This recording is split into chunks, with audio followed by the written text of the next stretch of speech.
How's it going, guys? We're back. Liverpool got a win over the line. That's another 3 points on the board in the race for top four, top five. Was it a good performance? No. It was arguably the worst performance of the season. For me, it's up there with the Palace game and PSV, but we got the job done. It's another 3 points on the board. And at this time of the season, listen, we've not played well this season at all. Maybe a handful of games, but we got the job done. And at this time of the season, that's all that matters: just getting the job done, getting the points on the board.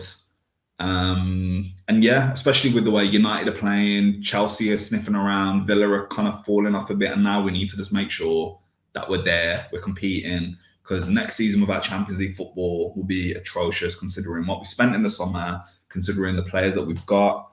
And yeah, we just can't do that. If we have no Champions League next season, it's going to mess up all the plans that we got for the summer, and we're not going to be shopping top shelf. I do want to try focus on the positives to begin with. I can't think of many in terms of performance. I thought Kirkes played really well. He got stuck in, and you know what? He's been brilliant for the last 6 to 8 weeks. Konate and Virgil were very, very good. Ali bailed us out at the start of the game. Hudson-Odoi's got to do better there for me. But yeah, we could have been 1-0 down. And probably should have. I mean, it's easy to say should have, but he should have scored. And yeah, and honestly, I can't think of many. Rio, let's talk about Rio, man. He was brilliant when he came on. He gave us everything that we needed: pace, ingenuity, the willingness to take on a player. We're going to talk about him later in the video, and whether he should get more minutes. And I know there's a lot of discourse around that at the moment. And I'll be intrigued to hear your thoughts. There was a lot of the game kind of started off on a negative note. Wirtz was pulled out 2 minutes before kickoff. And if you're anything like me, watching Florian Wirtz play, linking up with Ekitike, it's kind of the highlight of the season right now, to be honest. Like, that's what I'm looking forward to. And the fact that he wasn't playing, I kind of had a feeling of what kind of game we were going to be in for, especially with Szoboszlai at right back. And yes, Slot made the change and after half an hour. But yeah, Wirtz was a massive, massive miss because we were getting bullied in that midfield and we couldn't string more than 2-3 passes together. And the fact that he comes and collects it from deep is massive for us. And you know what? Like, I know he was getting criticised for coming so far back, and a couple of games ago he had as many touches as Virgil.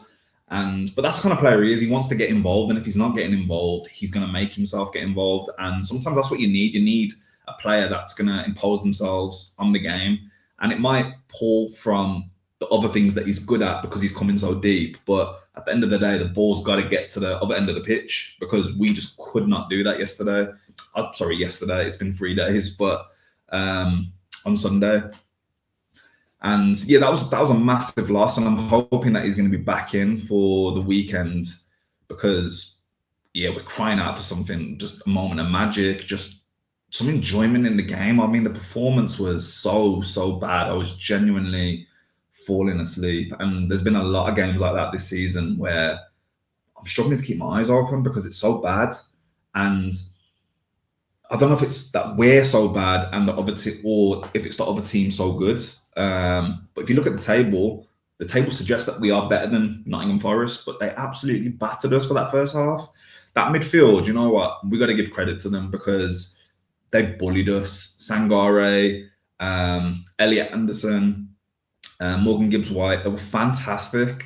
And, you know, there's a lot of talk about Liverpool considering Anderson, whether he would choose us, that's another story.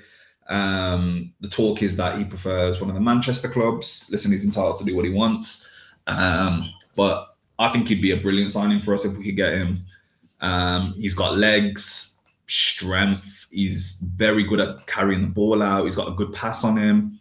Everything that we're missing right now, to be honest. And I don't know if it's that our legs have gone from last season. But we just look like we're lacking legs in the middle of the park, man. And it's so frustrating. There's got to be something, whether it's the players, the manager, and I don't want to shit on Slot too much, because he's literally getting it from every angle possible. And we won on the weekend, and I want to try and stay positive about it, but there's no patterns to our play. I'm watching Forest play. They're 17th in the table. Yeah, 17th. And they were just pinging the ball through our lines at will at times. Morgan Gibbs-White is popping up in the gaps, constantly demanding the ball. Elliot Anderson's running through our midfield. And Sangare just had everyone on ropes, if I'm being honest. And it was embarrassing to watch that. We've got very, very good players, and whether they're playing for the manager, whether their legs have gone, I don't know. I don't know what's happened this season. I keep thinking it's going to get better because it can't get worse. And maybe we're spoiled as Liverpool fans. We've had a very, very successful last 8-9 years. And, there's been a few seasons in that time as well where it felt like the club were just willing to just write a season off early. They've not invested enough. The team's legs look like they've, ran out of steam. And we'll just write the season off as long as we qualify for Champions League. And there's been seasons where we haven't. Klopp's had to, play. Klopp had to play in the Europa League at times because we just couldn't get it over the line. And yeah, it's just frustrating to watch. And I don't know what needs to change. If you're going to stick with this manager, the manager needs to show that there's something for us to put our eggs in a basket, because at the moment there's no patterns of play. Like, we're watching. I don't recognise this Liverpool team, and I tweeted on Sunday that it feels like the identity's gone, the intensity's gone, and the excitement's gone from watching Liverpool. I don't see anyone excited to watch us play anymore. And that's disheartening, because whether we're good or we're shit, I should be excited about watching my team. I've supported this team my whole life. And listen, we've not been brilliant in that, every season in that time. It took us 30 years. I never saw us win the league until Jurgen Klopp came along. And I've experienced bad seasons, but when you get used to watching something, you start naturally. We expect for that to continue. And yeah, there's just no excitement. There's no intensity. There's no identity. It's gone, and we need it back. Whether Slot's the guy to do that, I don't know. But he's got to show us something. I was having a conversation with one of my friends. He's an Arsenal fan. And I was saying to him, at least when Arteta first came, and he had he's not won anything. He won his FA Cup, won the FA Cup in the first season with Emery's team. Got what's fair play, still got it over the line. But you could see how he wanted to play, whereas with Slot, I can't identify what it is that he wants to do. And I think with Arteta, you kind of thought, when he gets better players, it could work. It really could. Whereas I watch us play and I think, okay, cool, we want to play out from the back, but there's no intensity to it. There's no intent. It's just so frustrating to watch. And I'm not a tactical, so I don't look at I don't have the greatest understanding of patterns of play, but I've watched football long enough to know that teams have patterns of play. Each manager knows how they want the team to play. They want the team to play in their image. With Klopp, it was we used to set up traps that we were pressing from the front, and if the ball bypassed the first press, the second press was right on it. The midfield was there. The fullbacks had pushed up, and with us at the moment, I just don't know what it is, man. Yeah. I just want to move on from that because it's frustrating. I think that's why I waited so long to to actually put out content about this game. Like, I've been a bit quiet recently just because of work commitments and other stuff, but I'm going to get back on putting more content out. But I'm trying now not to give instant reactions because my head was hot on Sunday and I was still feeling that way on Monday as well. And I just want to give like a fair criticism, because in the heat of that moment, everyone's group chats are going off and you're all bitching about the team or bitching about the manager. And sometimes maybe you don't give like a fair analysis. Or maybe you do in that moment. I don't know. But I just needed to wait a couple of days because I feel burnt out watching us at the moment. And listen, I'm still going to watch every game. I'm still going to try and get to any game that I can go to. But it's just so tough at the moment. And I'm sure there's many of you watching that would agree with me. So as we know, Curtis Jones was told about 2-3 minutes before kickoff, right, Verts isn't playing, he's not fit. We need you in. You're playing at right back. And that's tough on, I think, any player to just be thrown. When you're not expecting to play, like you've already programmed your mind to think, okay, listen, I'm going to be on the bench. I might come on in the second half. I'm not trying to make excuses for him. Listen, he's a professional footballer. He gets paid to do his job. But yeah, he was awful on Sunday. And I tried to give him the benefit of the doubt with the fact that he was just thrown in last minute. And it was just tough to watch because anyone that knows me knows I'm a massive, massive fan of Curtis Jones. I think he's got all the talent in the world. I think his application is what lets him down. And I was on the BNR channel for the last couple of weeks. And, we've spoken about Curtis Jones a lot. And we were talking about whether has he reached his ceiling? Is this the best version of Curtis Jones that we're going to get? Because it feels like he's not quite kicked on. And the way I described Jones was, when I did that show, was he knows how good he is at keeping the ball, but it's almost like he wants to show that, oh, look at me, I can keep the ball, I'm press resistant. Whereas, one of my only frustrations with him was in the past that he held the ball too long. And with, fast forward 3-4 years, he's still got those same traits. Whereas I think a player with his quality, he should be able to dictate games. He picks up pockets of space so nicely. His touch is impeccable. He's press resistant. And, if he hasn't got the long range passes, we know he can do the nice little, intricate around the corner, through the gaps. And that's all we need from him. We need a metronome in this team. And I don't think he's kicked on as much as we would have liked him to. And we were saying as well, if he moved to, there was talks about him going to Inter Milan in January. In a Milan team, in Serie A, with the quality it is right now, he would look amazing in that league. I don't think anybody would be able to get the ball off him. And I think that was what was frustrating watching him on Sunday, especially in those first 30 minutes before he got moved to right back, was that a player that we know so good at being press resistant and not losing the ball, he got dispossessed very, very early on, and it gave Forest a chance. And I think at this level and the stage that we're at in this season, we can't afford to make these mistakes.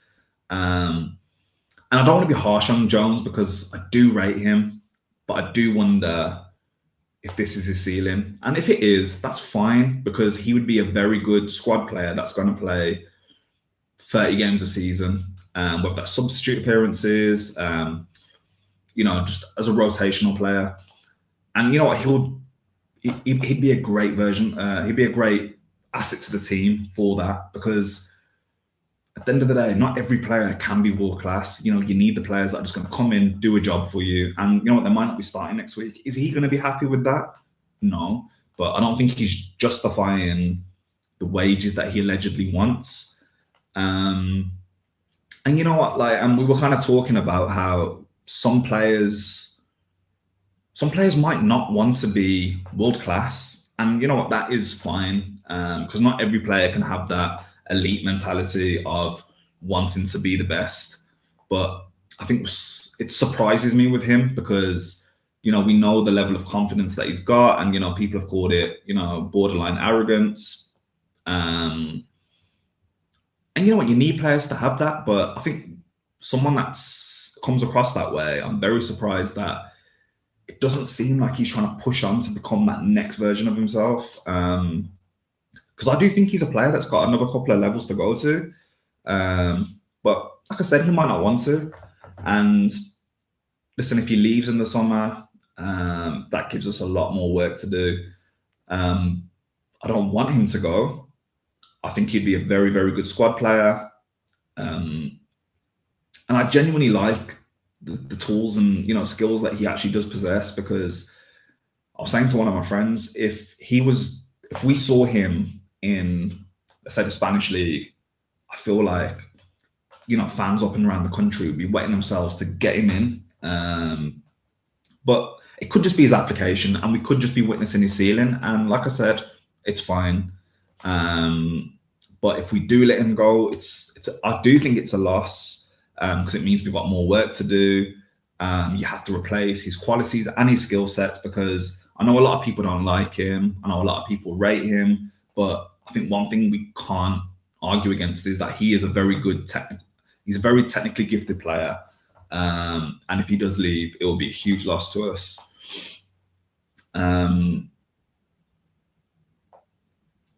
Let's talk about Rio. Should he be getting more minutes? I understand he's 17. He's coming on and he's making a difference. I think in the couple of games he started, I've seen people say that it wasn't the best performance. But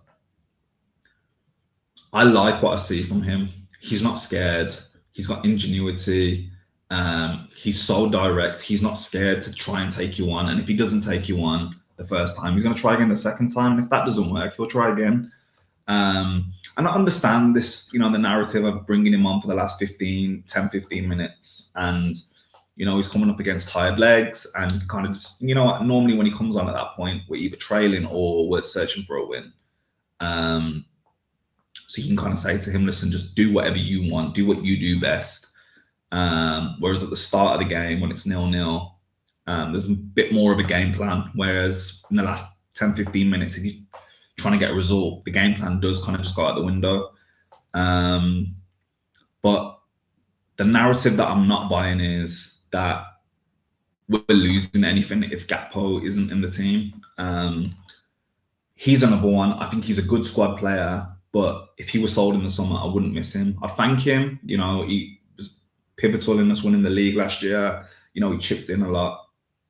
But I think he's another one. This is his ceiling. This is the best version of Gakpo. And he might go to a lesser league, respectfully, and do absolute bits there. But in the Prem, I just don't think he's got the tool set, because he's very one-dimensional. He's constantly looking down. We know what he's going to do. Run, cut, shoot. And listen, in some games it's going to work. It worked last season. It's worked at times this season. But a lot of the time it doesn't. And I think that's what's frustrating fans. Whereas when we witnessed Mane in that position, he could go inside or outside. His first intent wasn't always to cut and shoot. It might just be take a player onto the byline and square the ball, whip a ball into the back post. Gakpo doesn't seem to possess that level of footballing knowledge. And like I said, I think he is a good squad player. And I think if we kept him, but we tried to upgrade him so he's not the starter next season, fine with me, because he can come in and do a job. He's probably not going to give you the best performances week in, week out, but we know he can chip in. Mo, I don't want to disrespect Mohamed Salah, because he's been a fantastic player for this football club. If he's not the best player of in our Premier League era, he's second. It's him and Gerrard, in my opinion. And I don't want to disrespect him, but he looks like he's done at this level. I don't. He seems like he's lost the yard. We're not getting the ball, and and to be fair to him, I think partially it's a system thing as well because we're just not getting the ball to him in the positions that he thrives in. I think him and Gakpo had one shot between them. It might have been one shot on target for the whole game that they were on the pitch, and it's just sad to watch this version of Mo, to be honest, because we've witnessed what is it, eight? Is this his eighth season? We've witnessed 7, 8 seasons of an absolute phenomenon.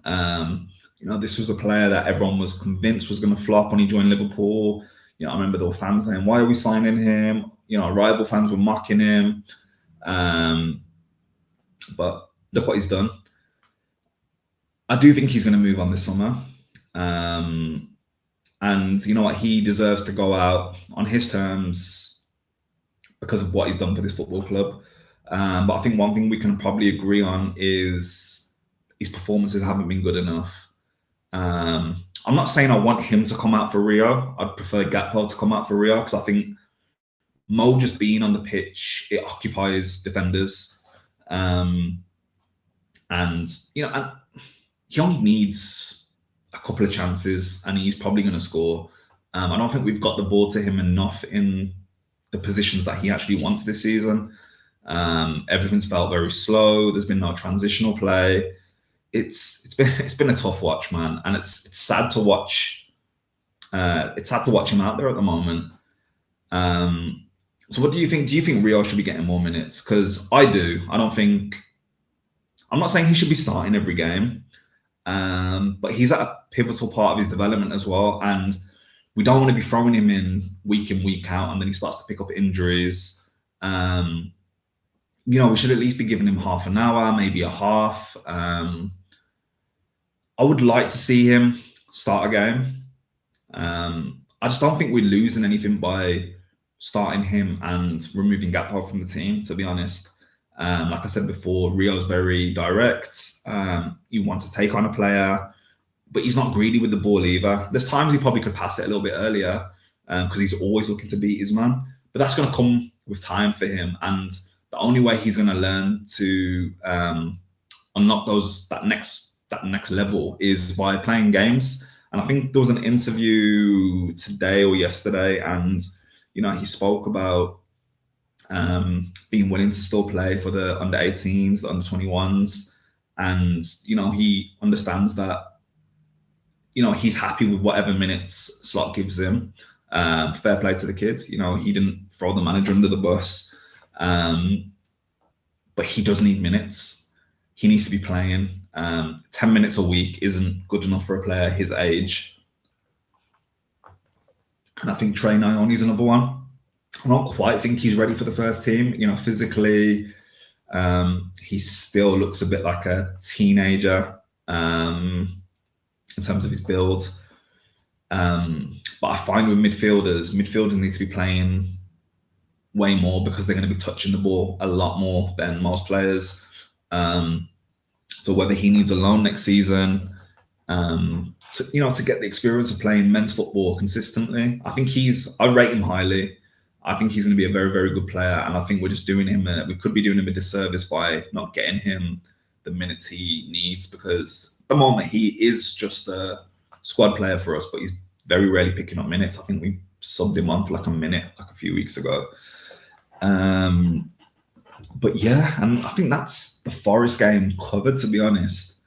It was a tough watch, man. I know I've said that a few times, but it's I find it's getting harder by the week to watch us play. And like we had a couple of good results. And you know what, this is still a very, very good result. It's just the performance isn't good. But we're at that point in the season now where we need to just be racking up the wins in the Prem. And try and put together good results and performances in the Champions League, because I still believe that we can win the Champions League. It's knockout football. Anything can happen. And we've seen what we're like when, we're not playing the best in the Prem, but we up our levels in the Champions League when the opposition's a little bit better. And I think the draw will be happening soon. We'll probably know who we're playing. But there's no easy games. But I look at the competition. I don't think anyone's that good this year. Like I don't think Arsenal are as good as they think they are. Maybe Bayern, Barca, maybe. But honestly, I think we'd batter Barca. I say batter, but I think it'd be a very very open game.